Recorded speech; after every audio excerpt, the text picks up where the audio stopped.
Well, hello, happy thinkers. It is 7 o'clock and here we are.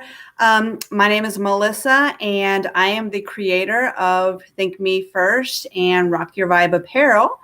So just to give you a little bit of insight, you can find me at thinkmefirst.com where I host my blog. You can also find me on Facebook. We have a Facebook group of international happy thinkers. So you can go there and sign up and be a part of that group. You can also find me here on YouTube. Just go to the search bar, type in Melissa Shim, and you will be presented with all my videos.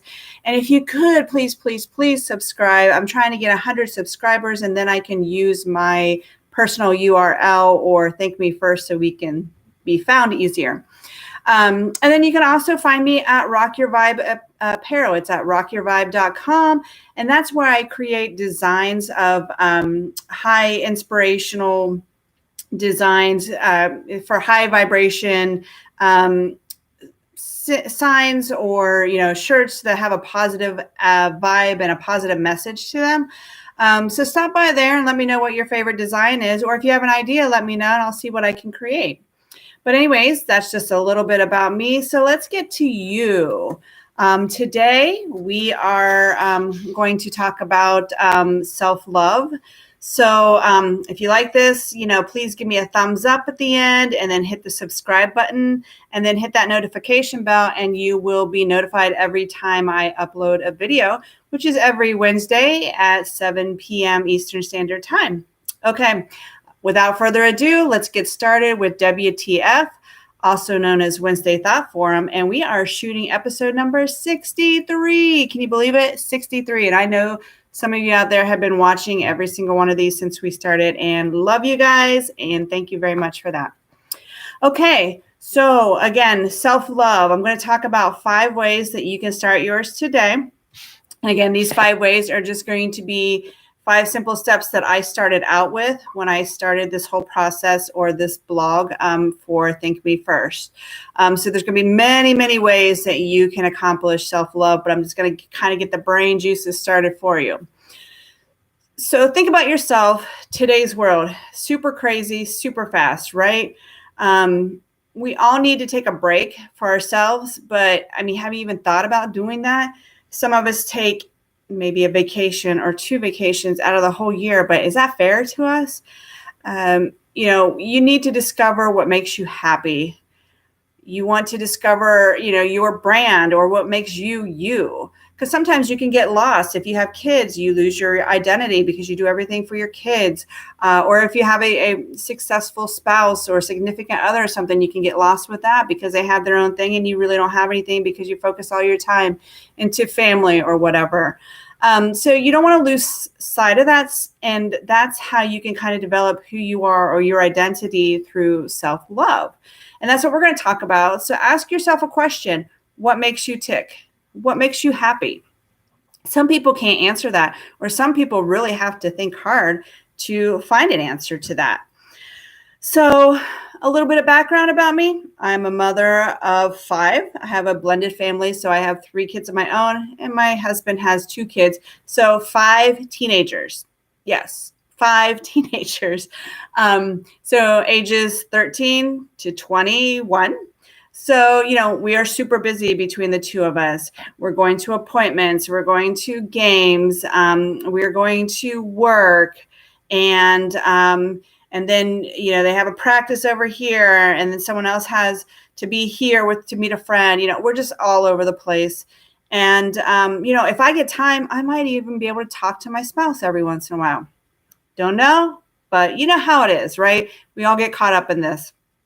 So, often when I first started this process or my journey of finding myself and paying more attention to myself and self-love, I would feel super guilty if I was over here going to this child's game and I missed this person's school appointments, or, I would feel guilty because I couldn't make everything.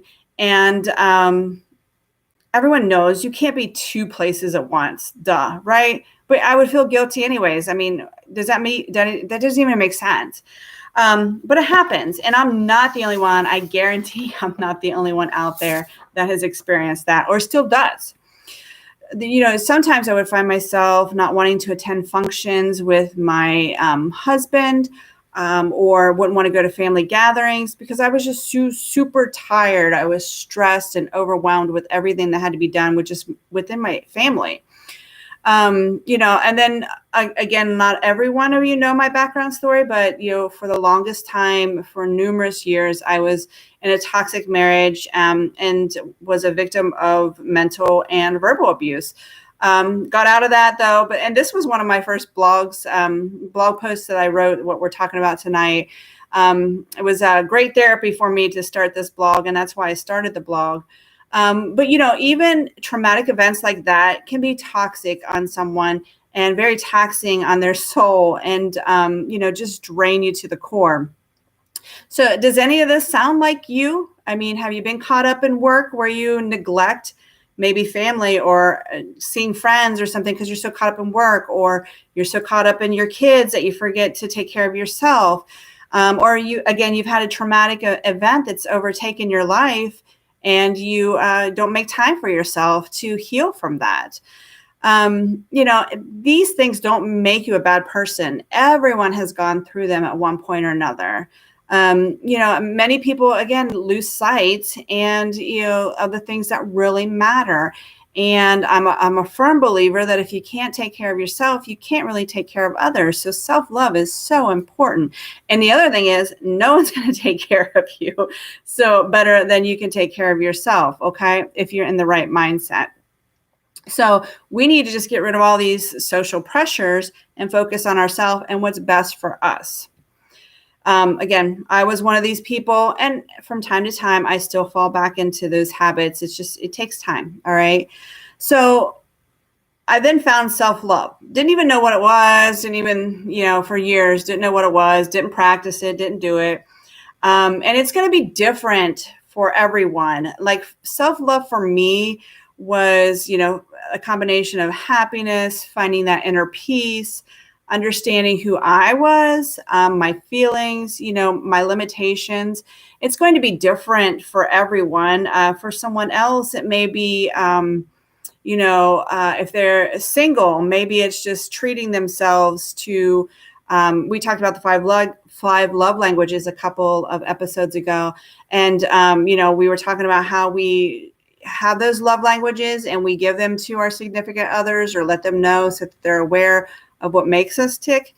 And, and I also express too, you do it in reverse. If you are a person who likes quality time, then you make sure you make quality time for yourself. If you're a person who likes gifts, then you make sure you buy yourself gifts. So this kind of applies to that. So everyone's going to be different. They may want time to themselves. They may want to go on a trip. It's going to be different. Self-love is different for everyone. Just like anything else, everyone is different and has different needs. So let's go ahead and talk about these 5 things. Hopefully they'll resonate with you and get the mental juices flowing so that you can maybe find others to get you started. But the first one is going to be the mindset. The mindset to have self-love. Again, I didn't even have this. I didn't even know what it was. I didn't even think about it. I didn't have time because my mind was just so bogged down with everything else because I never took the time for myself. So, your mindset, it plays a critical role in how you cope with your challenges in life. And I have several, blog posts and videos on mindset. If you just go to the search bars and type in mindset, it'll take you to them. But it's super important. I have one on the growth mindset. So there's 2 types of growth mindsets. There's the growth mindset and the, what is the second one? The closed mindset. And the growth mindset is the one where you have an open mind. You kind of go with change. You welcome change. And and accept that you're going to make mistakes, but you use those as learning opportunities. Those with a closed mindset pretty much have a closed mind, think very negative. They're not very optimistic about things. They're just closed all the way around, and they let their ego get the best of them. So that's a closed mindset. So it's a lot of negativity. So again, you want to, if you tend to think negative, I got some videos and articles out there on that, but learn to shift and start thinking more positive thoughts, because it's really going to change your mindset when it comes to self-love too. Because if you're negative about yourself, you're not going to find that self-love. All right. So just be cognizant of that. And also, I'm a very positive and optimistic person, but do I get negative sometimes? Absolutely. Yeah, it happens. So don't think or expect that you're going to be positive all the time. And that's okay. But it's really how you react to those negative situations that really tells your character. Number 2 is an important one as well. And that's about forgiving yourself. We are our own worst critics in every way. We hold the past close to us, and we're always putting ourselves down because of things we did in the past. I have some videos out there too on being in the present and being mindful, because you got to let the past go. Use the past as a learning experience, and that's it. That's all it is. It's done. It's over with. Okay. Just don't do it again if that's something you don't want to do. But have that conversation with your inner self. Think of it like you're talking to a friend, because I know many times, many of us have been so hypocritical. We have been talking to our friends and we give them all this sound advice, but do we practice it for ourselves? No, because we are tougher on ourselves. So we should treat ourselves like we treat our friends, and take our own advice that we're giving to our friend. And keep in mind that advice we're giving to a friend is from a neutral stance. Sometimes we are harder on ourselves because we're emotionally involved. And I've said this before, the more emotional you are, the less intelligent you get, because you can't rationalize or focus. So, keep that in mind. Just treat yourself like you're talking to your friend and use that advice. Okay. Just be easy on yourself. Understand that you're flawed. Everyone is flawed. And just acknowledge your feelings and roll with it. Number 3 is going to be invest in yourself. And this is a pretty important one too, because, we tend to be doing things with the kids all the time, or our spouse, or going out with our friends. And we don't always want to go maybe, but we do it anyways. So when I say invest in yourself, I mean, do things for you that make you happy. Okay. And you can do things that incorporate your friends and your family and your kids. You can do that, but you want to invest time in yourself, doing things for yourself, to make yourself happy. Invest in cultivating more or new friendships, maybe. Maybe there's a hobby that you want to try, whether it's macrame or woodworking or fishing or something like that.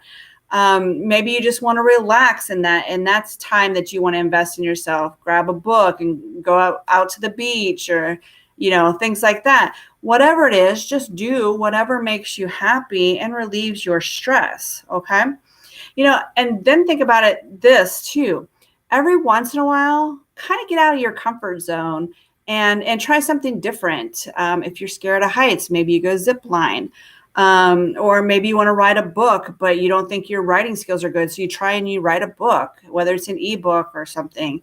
Maybe you don't think you sing very well, so you take some singing lessons, and then all of a sudden you just maybe are in a department store and you start singing, and then everyone starts joining you or something, something crazy. You would be surprised, stepping out of the box and doing something out of your comfort zone. You would be surprised by yourself if you will let yourself do that. There was this quote I was reading the other day, and I'll probably slaughter this, but it was basically the man who is 40 years old, if he is still living his same life that he did 20 years ago, he's wasting his life. And basically that's just meaning life is wonderful. So you want to go through this journey and you want to try new things and experience new things. That's what it's about. It's not staying stagnant for 20 years and doing the same thing in and out.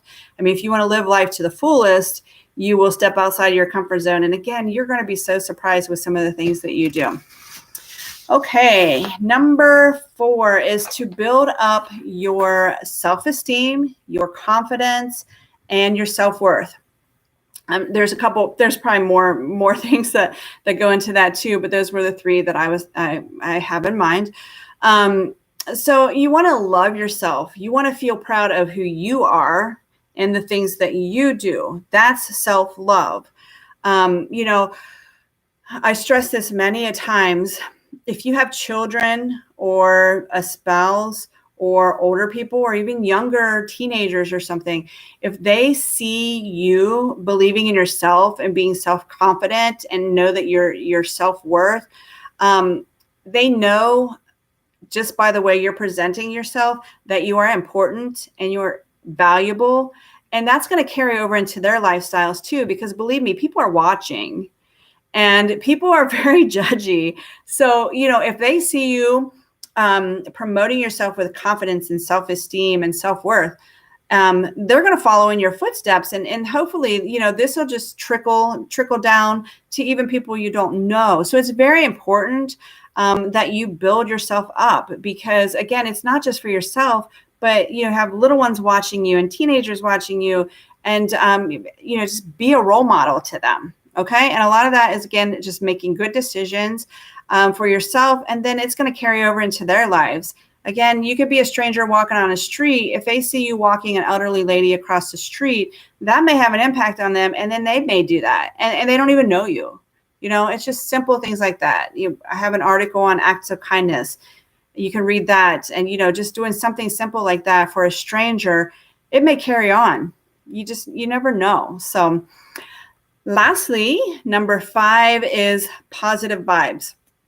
So what you want to do with positive vibes is just have that go get them energy type thing. It's like surround yourself with good people, because when you surround yourself with good people, I also have another article on that too about choosing the right friends. But if you surround yourself with good people, then you have those naturally high vibrations that just, you know, life is good, and you just feel happy and good about yourself and those that you're with. You bring out the best in those that you're with, and they do the same for you. So, you know, it reflects back. You know, when you're negative, it's very taxing on our souls, and it's taxing on other people too. Some people may not even want to be around you if you are negative all the time. I mean, I surround myself with high vibration people, and negativity, I try to steer clear from some of those people that don't even want to give positivity a chance, because it's very taxing on me. But, you know, you want to acknowledge your feelings and stay positive. Again, you're going to hit negative times. It happens. It's part of the process. But again, just find yourself in positive situations with positive people, and it'll just keep snowballing from there. Okay. In a good way. Anyways, just to conclude, just remember that you are very valuable. You need to believe that too. And you are a very intelligent being, or you wouldn't be here trying to self-improve. Okay. So acknowledge those feelings that you have, roll with them, then toss them aside. They're done. You know, we're going to make mistakes. It just happens. Okay. But remember, focus on yourself. Because, you know, you can either make life a beautiful journey, or you can make it one big obstacle. It's your choice. Be positive or negative. Okay. But only you can create and tell the story the way you want it. All right. So that's kind of, you know, my 2 cents for the evening. So good luck on your journey and to discovering self-love. Let us know in the comments below, though, some of the things that you may practice for self-love, or others may gain from your insight. But otherwise, thank you guys so much for joining me this evening. And I just want to say, love you guys. Take care. And remember, thank me first. It's not selfish, but it is necessary. Thank you, everyone. You have a good evening.